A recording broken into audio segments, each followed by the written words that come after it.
Welcome, fellow gamers, history enthusiasts, and anyone who's ever dreamed of pirating their way to the Caribbean without leaving the comfort of their couch. Today, we are driving headfirst into the tumultuous world of Assassin's Creed 4, and trust me, we are doing it in a nutshell because ain't nobody got time for a 100-hour playthrough.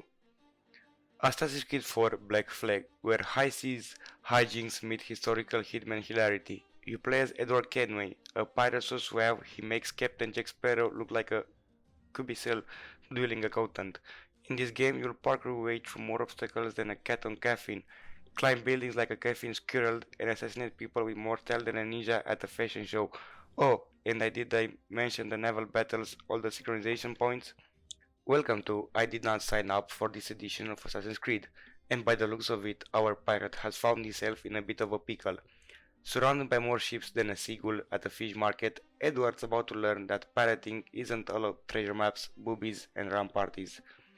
Sometimes it's more like dodging cannonballs and praying your ship doesn't turn into a raft. Ah, look at that fancy footwork. Edward dancing around the cannonballs like he's auditioning for Pirates Got Talent. But hey, who needs a dance partner when you got a ship that's more agile than a drunken sailor on a tightrope? And down she goes. Looks like Edward's got a talent for making ships disappear quicker than a magician at a kid's birthday party.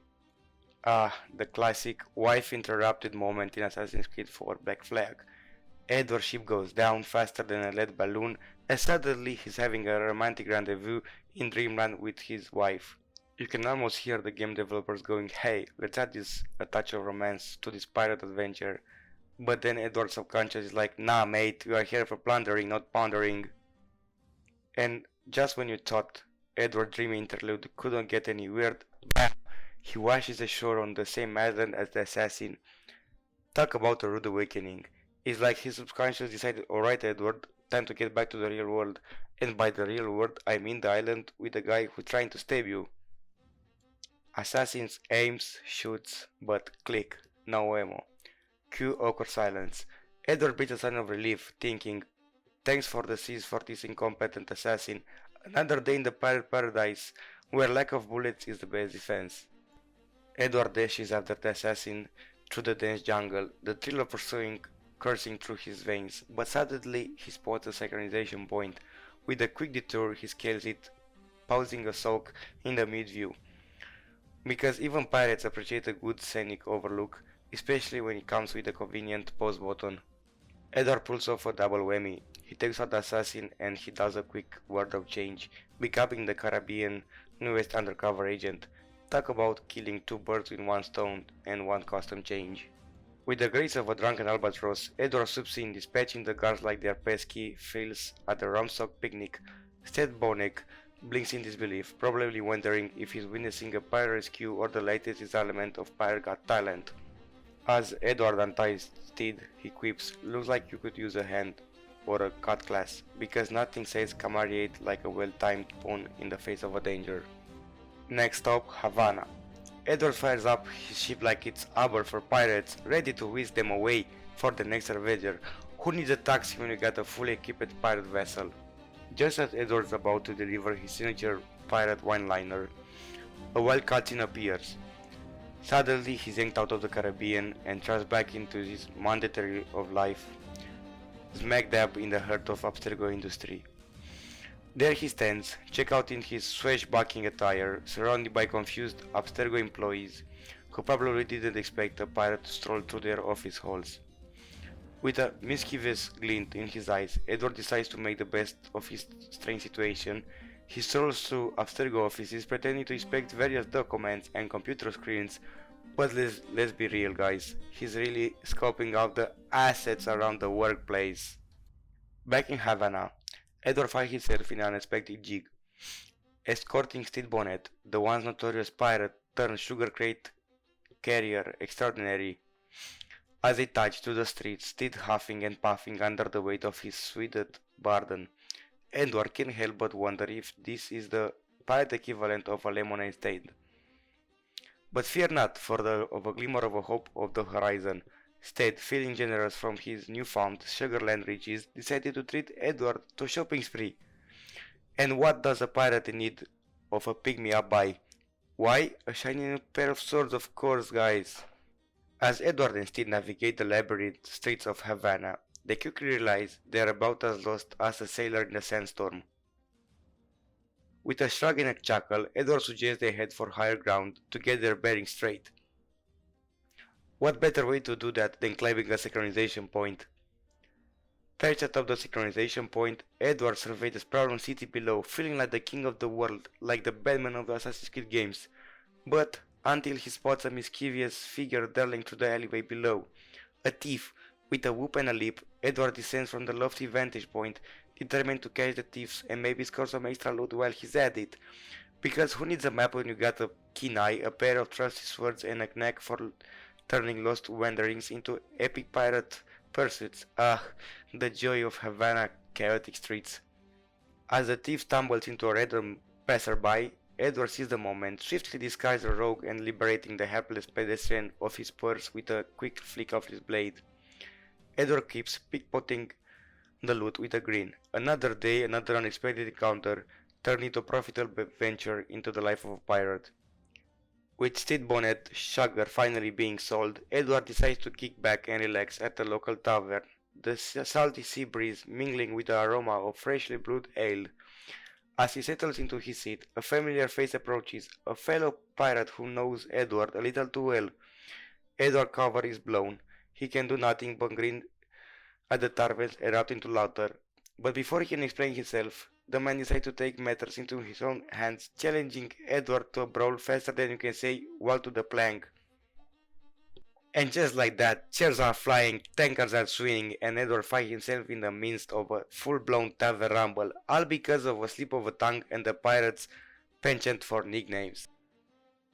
Ah, the joy of pirate camaraderie, where a simple case of mistaken identity can turn into a highlight of your evening entertainment.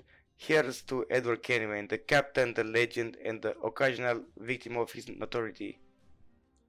With the tavern brawl reaching its chaotic climax, Edward realizes it's time to make a swift exit before the guards crashing the party. Seizing the moment, he deftly tosses a handful of smoke bombs into the fray, disappearing into the dense fog like a ghostly apparition. As the confusion clears and the guards scramble to regain their bearings, Edward slips out the back door, the salty breeze beckoning him to safety.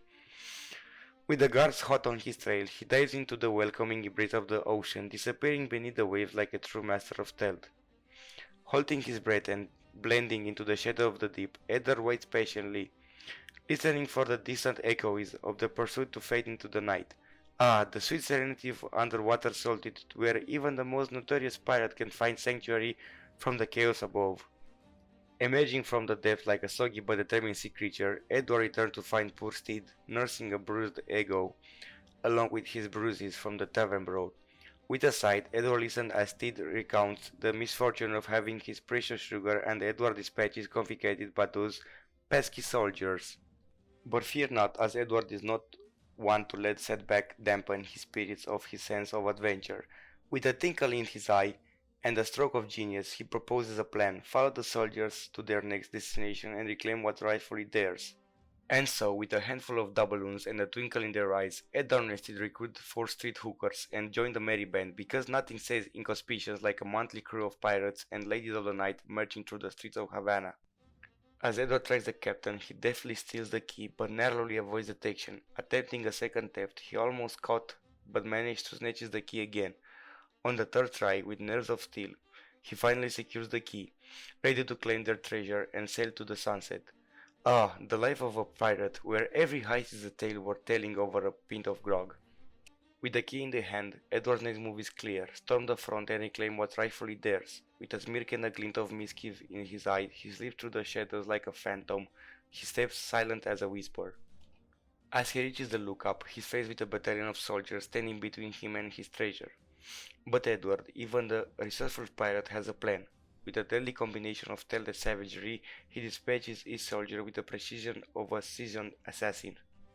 But why stop at merely defeating the soldiers when you can add a touch of pyrotechnics to the mix? With a devilish grin, Edward sets the barrel alight, turning the fort into a blazing inferno of chaos and confusion. Amidst the chaos of the flames, Edward retrieves his confiscated items, each one a symbol of his defiance against the forces that started toward him. With his loot in hand and the fort in ruins behind him, Edward Kenway emerges victorious once more, ready to sail off into a horizon and onto his next darling escapade. Ah, the thrill of adventure, the sweet taste of victory, and the satisfying roar of the flames licking the sky. Truly, there is never a dull moment in the life of a pirate. Emerging victorious from a fiery fort, Edward presents Steed with coins instead of sugar and confides his real name. Steed's silence gives way to laughter as they walk off, newfound comrades in town. In the end, it's not about the loot, but the bonds of friendship forged in the fires of adventure. And so, as our tale of pirates, pirates, and plunderers come to a close, remember, life's an ocean, and we are all just trying to stay afloat on our makeshift raids of humor and hijinks. Thank you guys for joining us in this wild ride through the high seas of hilarity. Until next time, keep laughing, keep adventuring, and always remember to check your pockets for hidden treasures. Far winds, funny skies, me hearties.